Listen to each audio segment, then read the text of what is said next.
Ojú ló gbé.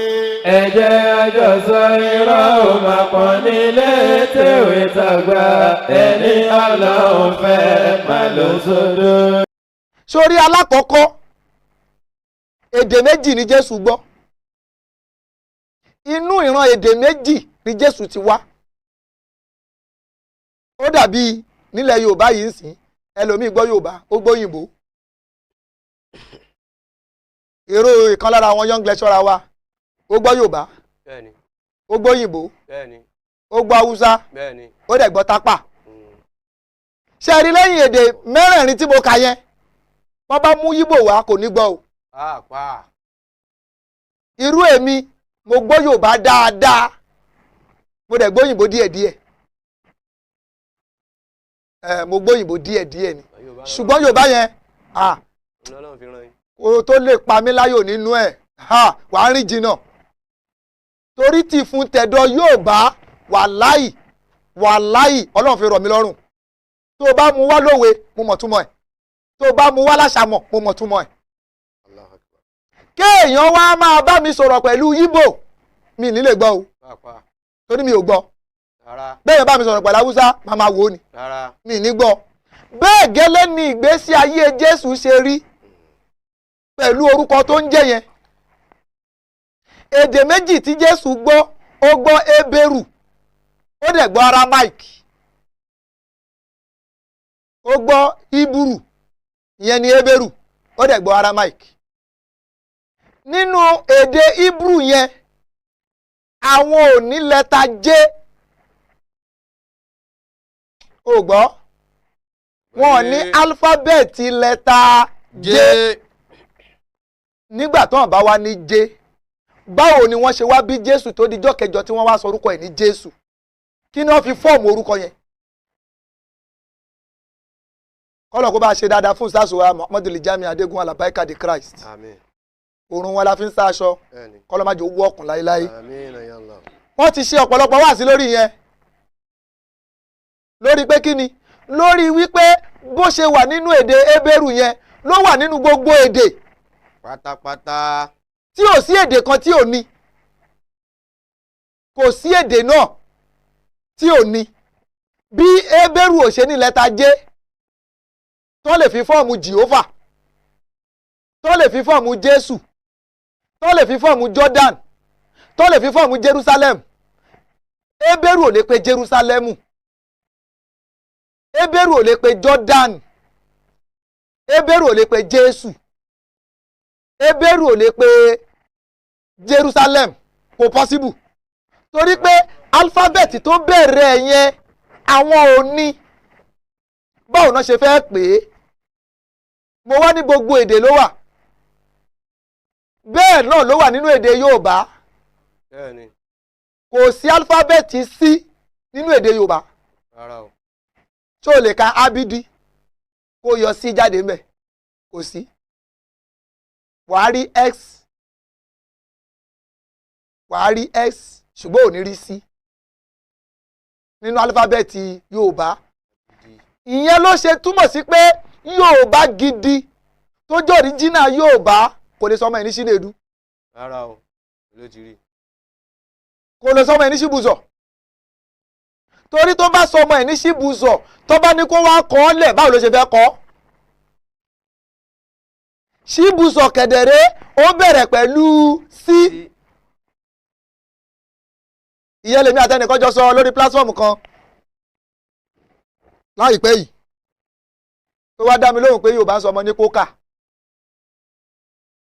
Mo ní ó possible Yorùbá lè sọ ọmọ ní kókà ṣebí Yorùbá náà ló parí ọ̀rọ̀ wọn ní orúkọ tó bá wọn ọmọ ní jẹ́ lẹ́yìn odi ó lè sọ ọmọ ẹ̀ ní kókà bọ̀ ṣé Yorùbá ló ní kókà. Àìmọye Yorùbá tó sọ ọmọ ẹ̀ lédè ló sọ ọmọ ẹ̀ ní orúkọ Yíbò. Mo ní kan lọ́dọ̀ mi ṣé Amanda ló sọ ọmọ ẹ̀ Yorùbá sì ní àjọgbélé ni. Ṣé Amanda. Bẹ́ẹ̀ ni ṣé Amanda ló ń jẹ́. Ọmọ Yorùbá. Ẹnìkan náà tún wà tátújọ ń gbélé Jonathan ló sọ ọmọ ẹ̀. Jonathan ló sọ ọmọ ẹ̀ Yorùbá sì ní ọmọ Abẹ́òkúta ni. Ọmọ Yorùbá Jonathan. Káwọ́ béèrè lọ́wọ́ ẹni tó sọ ọmọ tiẹ̀ ní ṣé Amanda pé nínú èdè Yorùbá kí náà ń pè bẹ́ẹ̀. àbí nínú alifábẹ́ẹ̀tì Yorùbá kó wá kọ Chimamanda sílẹ̀ bóyá ó máa rí i kọ á padà lọ lo alifábẹ́ẹ̀tì òyìnbó ni kò ní lo ti Yorùbá mọ́ ìyẹn túmọ̀ sí wípé Chimamanda yẹn o kò sí nínú èdè Yorùbá ó lọ yá èdè elédè fi sọmọ lórúkọ ni. bẹ́ẹ̀ náà lèdè òyìnbó ó lè ka ABC kó wá rí gbì ṣé o kárí ABC kó wá rí gbì. kò sí rárá. that's the reason why òyìnbó ò lè pe Gbàdámọ́sí. pàápàá. báwo ló ṣe fẹ́ pè é. kò ṣeé pè fún wọn. wọ́n ṣe sọ di Badmus. Badmus. aburú tó gbọ́dọ̀ ṣẹlẹ̀ àbí kí ni tún ẹ̀kọ́ ní Badmus. bẹ́ẹ̀ni. Badmus aburú tó gbọ́dọ̀ ṣẹlẹ̀ ṣé wọ́n ti borúkọ jẹ́. wọ́n ti bàjẹ́. Gbàdámọ́sí wọ́n sọ di Badmus. wọ́n lé pé Àgbádárìgì náà ṣe sọ di Bàdágìrì. kò ṣeé pè. báwo ló ṣe fẹ́ pè é torí pé kò ní alifábẹ́ẹ̀tì yẹn kò wá sí bó ṣe lè pronounce ẹ̀. bẹ́ẹ̀ gẹ́lẹ́ ni ọ̀rọ̀ yẹn jẹ́ sí Matthew chapter 2 verse 21 tá a kà yìí. nígbà tí Hébérù tí Jésù ti wá inú ìran Hébérù tó ti wá wọn ò ní lẹ́tà J báwo náà ṣe fẹ́ sọ orúkọ yẹn ní Jésù. ìhun tó fà yẹn ni wípé lẹ́yìn ìgbà táwọn tó ní orúkọ ti so orúkọ ọmọ wọn àwọn tó ń lo lẹ́tà J ni wọ́n yí ọ̀rọ̀ yẹn padà sí Jésù. alákọ̀ọ́kọ́ rèé sórí láti Matthew tó fi dé Revelation wọn ò kọ́ ní èdè Hébérù o èdè Greek ni wọ́n kọ́. bẹ́ẹ̀ni. wọn ò fi Hebrew language kọ́ láti Genesis tó fi dé Malachi èdè Hébérù ni wọ́n kọ́kọ́ fi kọ́kọ́ tó máa translate ẹ̀. kọ́dà mo ní Bible kan lọ́wọ́ ó differentiate ẹ̀. tó o bá fẹ́ lọ sínú New Testament ní tó máa sọ fún ẹ ni pé Greek language. tó o bá fẹ́ lọ sínú Old Testament ó máa sọ fún ẹ pé Hebrew language. o ò ní rí Old and New Testament nínú Bíbélì yẹn. o ò lè rí. so ìyẹn túmọ̀ sí pé èdè tí wọ́n kọ́kọ́ fi kọ New Testament sílẹ̀ èdè Greek ni. wọ́n wá burú tó wá ṣẹlẹ̀ gbogbo ọmọlẹ́yìn Jésù pátápátá wọn gbọ́ Greek. o gbọ́. àgbọ́yé. Matthew kò gbọ́ Greek.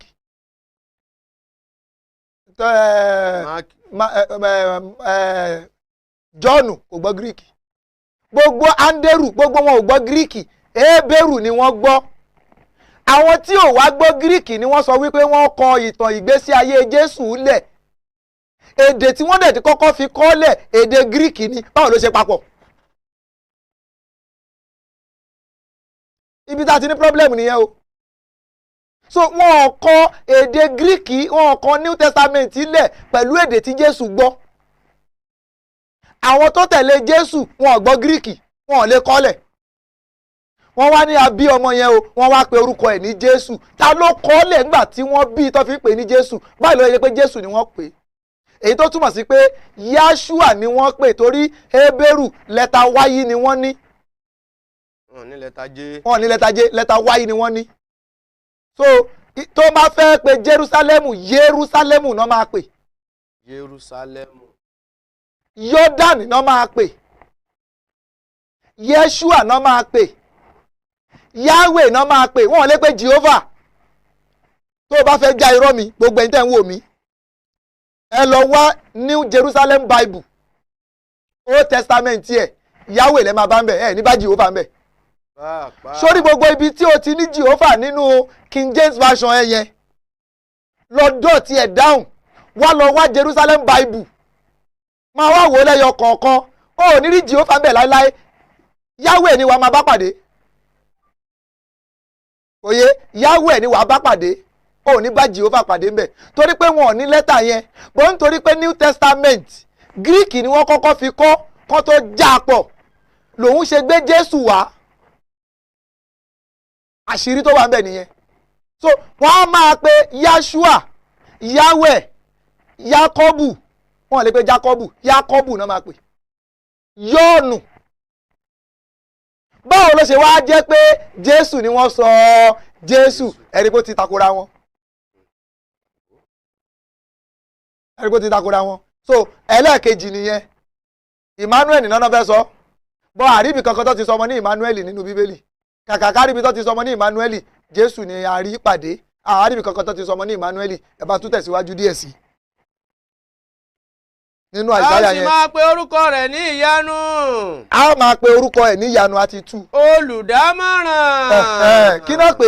Olùdámọ̀ràn. Ẹ jọ kí ni wọ́n ń pè ní olùdámọ̀ràn nínú èdè Yorùbá? Nínú èdè òyìnbó wọ́n ní cancel. A máa cancel àwọn èèyàn. Nínú èdè Yorùbá ó máa báyàn dámọ̀ràn, a máa báyàn jíròrò, a máa pẹ̀tù sọ̀rọ̀, kò ní mú ọ̀rọ̀ ní kokoko, kò ní mọ̀rọ̀ lé.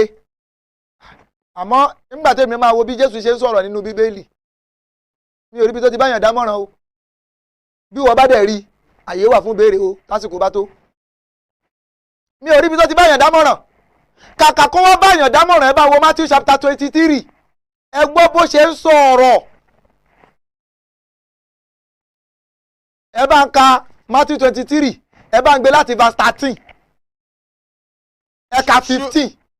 Ọ̀ya ẹ̀ mú ń gbọ́. Ṣùgbọ́n. Jésù ní ṣùgbọ́n o. Ègbé ni fún yín. Ṣọ́ ìmọ̀ràn lélẹ̀. Gbogbo ẹ̀yin tẹ́ ń gbọ́ mi. Àbẹ́ ìgbọ́n kan tọ́ka. Ṣùgbọ́n. Jésù ní ṣùgbọ́n mo wí fún yín o. Jésù wí pé. Ó sọ fún wọn pé. Ṣùgbọ́n. Ègbé ni fún yín. Kò ní dáa fún yín. Ṣé mọ̀ràn ni? Ẹ tẹ̀síwájú. Ẹ̀yin akọ̀wé. Ó fẹ́ gbà àwọn èèyàn nímọ̀ràn, ẹ̀yin akọ̀wé. Àti Farisí. Àti Farisí. Alágàbàgebè. Onímùnáfìkì. Ìtumọ̀ mùnáfìkì. Lárúbáwá ló ní mùnáfìkì. Yorùbá ló ní àgàbàgebè. Òfarunwájú pọ̀ mọ́ ti pàkọ́ náà ń pè bẹ́ẹ̀. Òbániwọ́ràn bá àrídá náà ń pè bẹ́ẹ̀.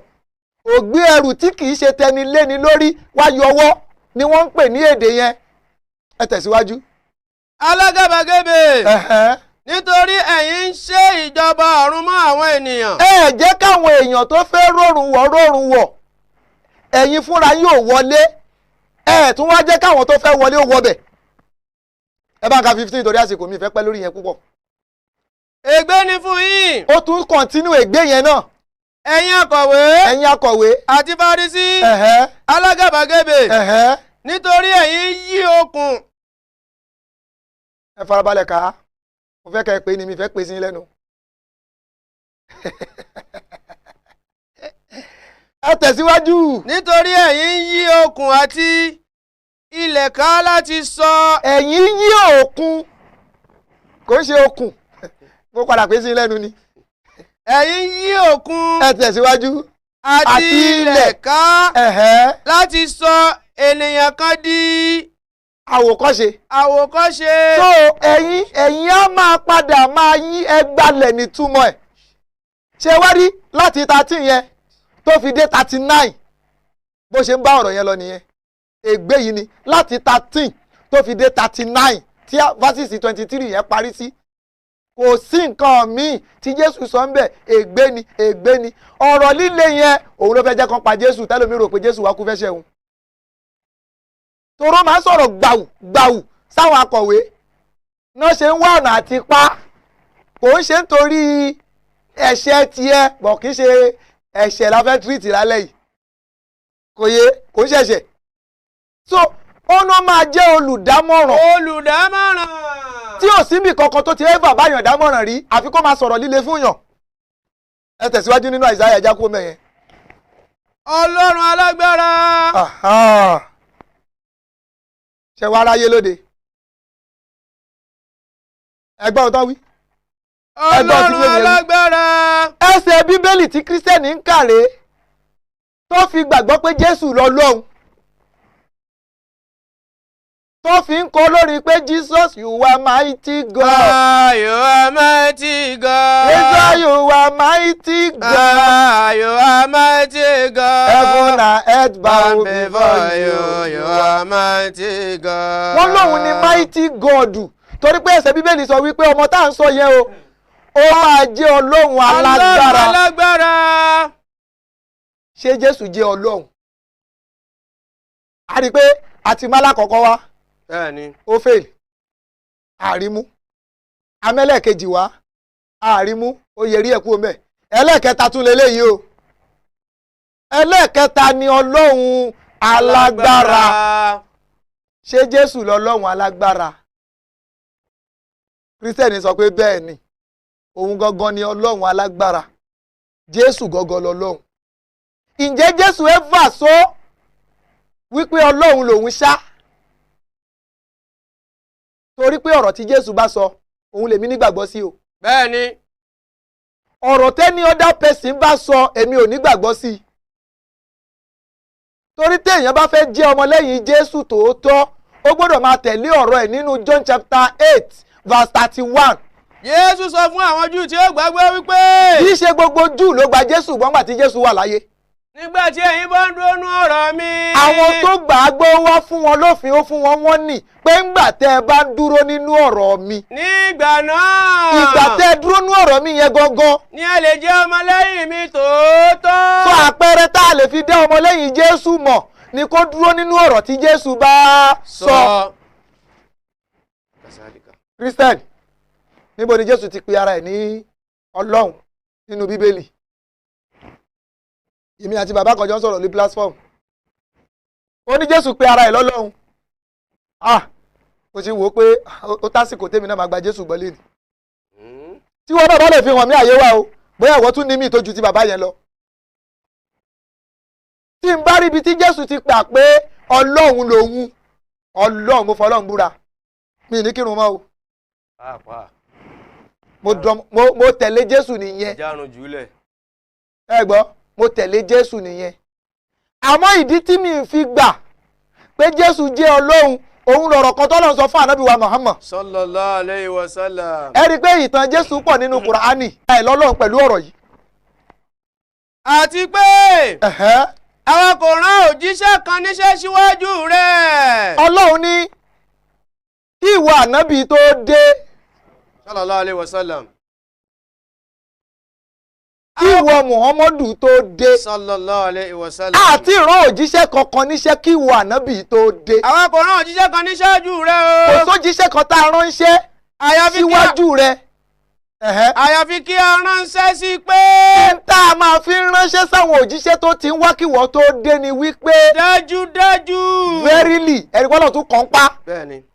Nǹkan pátọ́lọ̀ fi bẹ̀rẹ̀ lákọ̀ọ́kọ́ tí mo ṣàlàyé òun náà tún repeat ń bì. Gbogbo ọ̀rọ̀ tí ó bá jẹ́ wípé kò ní short cut kò ní àbùjá lọ́lọ́run máa ń sọ pé dájúdájú. Dájúdájú. Ọlọ́run ni mo fẹ́ kó dá yín lójú o. Kò sí ọlọ́run kan. Ìta máa ń rán sí wọn ni pé wọn ò gbọ́dọ̀ nígbàgbọ́ sí nǹkan míì àfọlọ́run nìkan. Àyàfi òun. Àfọlọ́run nìkan náà gbọ́dọ̀ nígbàgbọ́ sí. Nítorí náà. O. Kí ẹ máa sìn. Ìkejì ni kó máa jọ́sìn fún. Tó bá ti gbà pé lá ilaha illallah ìtó tẹ̀lé ni kó máa sìn. Ìta fi rán wọn nìyẹn o. Ẹ wá lọ gbọ́n tọ́lọ́run wá sọ ní 29. A wá gbé 29 yẹn a wá lọ fi kọ́ Jésù lọ́rùn ṣó ṣe déédéé. Ṣé bẹ́ẹ̀ ló ṣe rí? Àti wípé ẹni tí ó bá sọnù nínú wọn pé. 29. Àti pé ẹnikẹ́ni tí ó bá sọ nínú wọn pé. Ẹnikẹ́ni tó bá sọ nínú àwọn òjíṣẹ́ tí mo rán níṣẹ́ kí wọ́n Muhammadu tó dé ni o. Sallallahu alayhi wa sallam. Ẹnikẹ́ni tó bá ẹ́fà sọ lẹ́nu ẹ̀ àbọ̀ wù níwà àbọ̀ fi ṣe ìṣe wípé kí ni. Dájúdájú. Pé dájúdájú o. Èmi ni Ọlọ́run. Kíkan wá pera ẹ̀ lọ́lọ́run fáwọn èèyàn.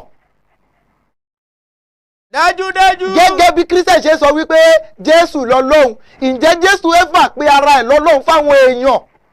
Ọlọ́run ní ẹnikẹ́ni tó bá ẹ́fà sọ nínú àwọn òjíṣẹ́. Tó bá sọ nínú wọn pé. Tó sọ fún àwọn èèyàn ẹ̀ wípé. Dájúdájú. Dájúdájú o. Èmi ni Ọlọ́run. Ọlọ́run gangan lèmi. Ẹ tẹ̀síwájú. Nítorí náà.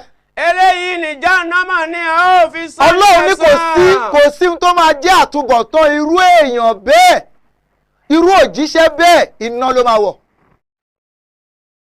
báyìí ni a ó san àwọn alábòsí ní ẹ̀san. tọ́lọ́run bá lè sọ ilé fáwọn òjíṣẹ́ èmi àti ẹ tá a wá ń pe èèyàn ní ọlọ́run lórí ilẹ̀ kí ló rò pé ó máa jàtúbọ̀tán wa. ìwọ tó ń pa àwọn èèyàn lórí tó ń pe èèyàn lọ́lọ́run lórí ilẹ̀ kí ló rò pé ó máa dé bá wájú ọlọ́run. ní tó bá fi mú òjíṣẹ́ wọná ìwọ náà máa wọná o. tí òde tó ti iṣẹ́ kankan tó fà sọ wípé ọlọ́run ni òun nígbà tó wà láyé. bẹ́ẹ̀ ni. bọ̀ àwọn kírísítẹ̀ wọ́n sọ pé jésù yìí o ọlọ́run ni. mo bá bàbá kan sọ̀rọ̀ bàbá yẹn ní ọlọ́run ni. ń bolẹ̀ rí ẹ wà ó wá lẹ́rí ẹ wà. ẹ bá wo John chapter 14 verse 8 and 10. ẹ̀rí tó fẹ́ fún mi rèé o mo fẹ́ kẹ́ ẹ tẹ́tí bẹ̀lẹ̀ jẹ́ kẹ́ ẹ gbọ́ ẹ̀rí tó fi pe jésù lọ́lọ́run. bóyá ó túmọ̀ sọ́lọ́run ẹ jẹ́ á gbọ́. màá ṣẹ̀tún mú kejì wá ìkejì yẹn náà kò yé wọn rárá torí jésù ò mọ̀ ń pa ọ̀rọ̀ yẹn. jésù ṣe kí ni kò mọ̀ ń pa ẹ̀ kọ́dà jésù takò ọ̀nà tó fi takò ẹ̀ máa gbọ́ lálẹ́. Fílípù wí fún pé. Fílípù bá sọ fún jésù pé. olúwa fi bàbá hàn wá. òun pariwo pé òun lọ sọ́dọ̀ bàbá láti John chapter 14 verse 1. fi bàbá hàn wá. òun pariwo pé òun padà bọ̀ òun lọ sọ́dọ̀ bàbá ẹ̀. bàbá wo gan lòun pariwo fún wa látàárọ̀. ó dẹ̀ fi bàbá yẹn hàn wá. fi bàbá hàn wá. júwe bàbá yẹn fún wa. ó sì tó fún wa. kó lè bá a tó fún wa. jésù wí fún pé. jésù wá dá Fílípì lóhùn pé. bí àkókò tí mo ti bá yín gbé kò tí ì pẹ́ tó. bí àkókò tí mo bá yín gbé ti pẹ́ tó kì í ṣe kò tí. bí àkókò tí mo ti bá yín gbé ti pẹ́ tó. bí àkókò tí mo bá yín gbé yìí ti pẹ́ tó. ìwọ kò sì tí ì mọ̀ mí síbẹ̀. o ò tí ì mọrú èèyàn tí mo jẹ́ Fílípì. o ò mọ̀ mí. bí mo ti ń bá yín gbé pẹ́ tó yìí o ò tí ì dá mi mọ̀. ẹ tẹ̀síwájú. ìwọ kò sì tí ì mọ̀ mí síbẹ̀ Fílípì. ẹ tẹ̀síwájú. ẹni tí ó bá ti rí mi. ibi tí bàbá fẹ́ lòrè o. ó wá ní ẹni tó bá ti wá rí mi. ó ti rí bàbá. bàbá lórí yẹn. ìwọ ti ṣe wípé. kí ló dé tó tún wá bí mi léèrè. fi bàbá hàn wá. pé kí n fi bàbá hàn ẹ́ ṣé ò tí ì rí mi ni èmi gangan ni bàbá. bọ́n ṣe tú ó lóun gangan ni bàbá. bọ̀ ǹjẹ́ jésù pé ara ẹ̀ ní bàbá nínú fásitì yìí ṣá ẹ bá ń ka lọ sàlẹ̀ kó tó àṣírí. sódà ìwọ náà tó fẹ́ gbàgbọ́ wàá lè mọ ìtumọ̀ ohun tó ń sọ. ìwọ kò wá gbàgbọ́ pé. èmi wà nínú bàbá.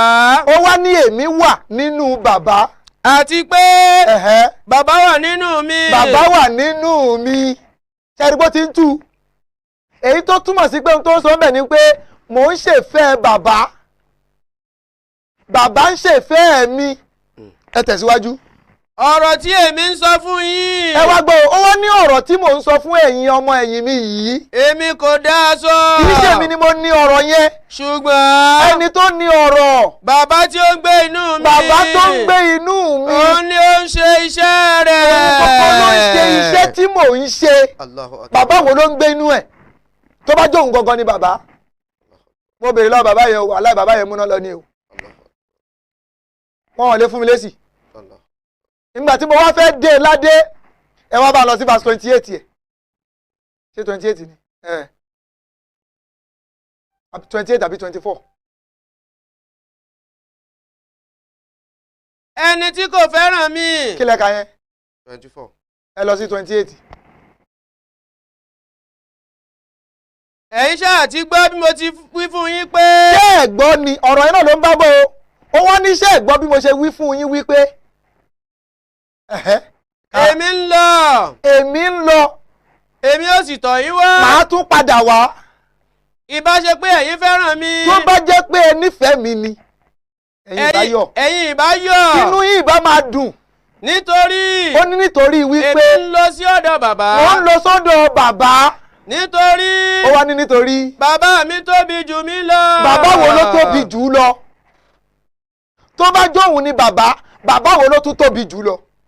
ìgbà tó wá fẹ́ dá mi lóhùn bíi wọ́n ló ń sọ̀rọ̀ nínú èèyàn kò sọ̀rọ̀ nípa ìjẹ́ ọlọ́run ńgbà yẹn bọ̀ nínú 10 yẹn 8 and 10 yẹn ó ń sọ̀rọ̀ nípa ìjẹ́ ọlọ́run ńgbà mo wá tún mú 10 yẹn wá wọ́n ní kò lè yé mi torí pé mi sí nínú ẹ̀mí so kò lè yé mi èyí tó wá yé mi tí Jésù fẹ́ ara ìsọ yìí ń kọ́ ó ní àní bàbá tí ó rán mi o ó tóbi jù mí lọ. àbáwo ló tóbi jùlọ ìyẹn lẹ̀rí àkọ́kọ́ ìyẹn ti wó. ẹ̀rí ẹlẹ́ẹ̀kejì nínú ìwé John chapter 1 verse 1. ní àtètèkọ́ṣe ni ọ̀rọ̀ wà. ó ní àtètèkọ́ṣe ni ọ̀rọ̀ wà. ọ̀rọ̀ sì wà pẹ̀lú Ọlọ́run. ọ̀rọ̀ wà pẹ̀lú Ọlọ́run. Ọlọ́run sì ni ọ̀rọ̀ náà. Ọlọ́run gangan ni ọ̀rọ̀. ẹgbọ́n tó wí. ìdí tó fi gbà pé Jésù lọ́lọ́run rèé o. wọ́n ní àtètèkọ́ṣe ọ̀rọ̀ ti wà kí gbogbo nǹkan tó wà lọ́rọ̀ ti wà. ọ̀rọ̀ sì wà pẹ̀lú Ọlọ́run. ọ̀rọ̀ wà pẹ̀lú Ọlọ́run.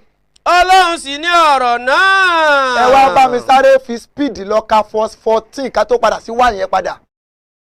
wọ́n fi gbàgbọ́ pé ọ̀rọ̀ náà sì di ara. ọ̀rọ̀ tá a sọ pé ó wà pẹ̀lú Ọlọ́run, ọ̀rọ̀ tá a sọ wípé òun ni Ọlọ́run, ọ̀rọ̀ tá a sọ pé ó ti kọ́kọ́ wà látètèkọ́ṣe, ọ̀rọ̀ yẹn wá di ara. ó sì ń bá wa gbé. ó wá ń bá wa gbé. àwa sì ń wo ògo rẹ̀. à ń wo ògo ọ̀rọ̀ yẹn. ògo bíi ti ọmọ bíbí kan ṣoṣo. tí ọmọ bíbí kan ṣoṣo. láti ọ̀dọ̀ bàbá wá. látọ̀dọ̀ bàbá. ìyẹn náà tún fọ́ ọ ní ó tún fọ́ nígi lórí. torópọ́ lòun kan ṣo ló wà. nígbà tẹ́ ti sọ pé ọ̀rọ̀ ni Ọlọ́run, tá a bá yọ Jésù kúrò ńsìn ká fi ọ̀rọ̀ yẹn replace orúkọ Jésù, ní àtètèkọ́ṣe ni Jésù ti wà. Jésù wà pẹ̀lú Ọlọ́run. ẹjọ́ Ọlọ́run mélòó ló wà? wọ́n lọ́lọ́run ẹyọ kan àbí wọn náà gbàgbọ́ pé mẹ́ta lọ́kan ló wà? má ṣe mistake o, kò sí tán pè ní mẹ́ta lọ́kan nínú Bíbélì. pàápàá. mẹ́ta nínú ẹyọ kan wàláì kò sínú Báíbù. pàápàá. Ọlọ́run bàbá, Ọlọ́run ọmọ, Ọlọ́run ẹ̀mí mímọ́. àwọn tó kọ Bíbélì ò rántí kọ, ẹnu lẹ́yìn fi ń sọ, kò sàkọọ́lẹ̀ nínú Bíbélì. rárá o. ó wá sọ wípé Jésù wà ní àtètèkọ́ṣe, Jésù wà pẹ̀lú Ọlọ́run, Ọlọ́run sì ni Jésù náà. irọ́ ni, irọ́ bu. ọmọ tí bẹ́ẹ̀ yẹn ń sọ àṣẹ ló fi ń sọ̀rọ̀. ní àtètèkọ́ṣe ni àṣẹ wà. àṣẹ wà pẹ̀lú Ọlọ́run, Ọlọ́run gangan ni àṣẹ. torí pé gbogbo ohun tó fi dá ayé àtọ̀run kí ló fi dá? ṣé Jésù ló fi dá ayé? àrùgbókà náà ó ní látara ẹ̀ láti dá ohun gbogbo, àti lẹ́yìn a kò dá ohunkóhun mọ́. nígbà tọ́lọ́run fẹ́ dá òkun kí ló wí? ó ní jẹ́ kí òkun kí ó wà, òkun sì wà. nígbà tó fẹ́ dá ìmọ́lẹ̀, jẹ́ kí ìmọ́lẹ̀ kí ó wà, ìmọ́lẹ̀ wà. nígbà tó fẹ́ dá òkè, jẹ́ kí òkè kí ó wà, òkè wà. bó ṣe ń sọ pé jẹ́ kó máa wà ló ń àpíà.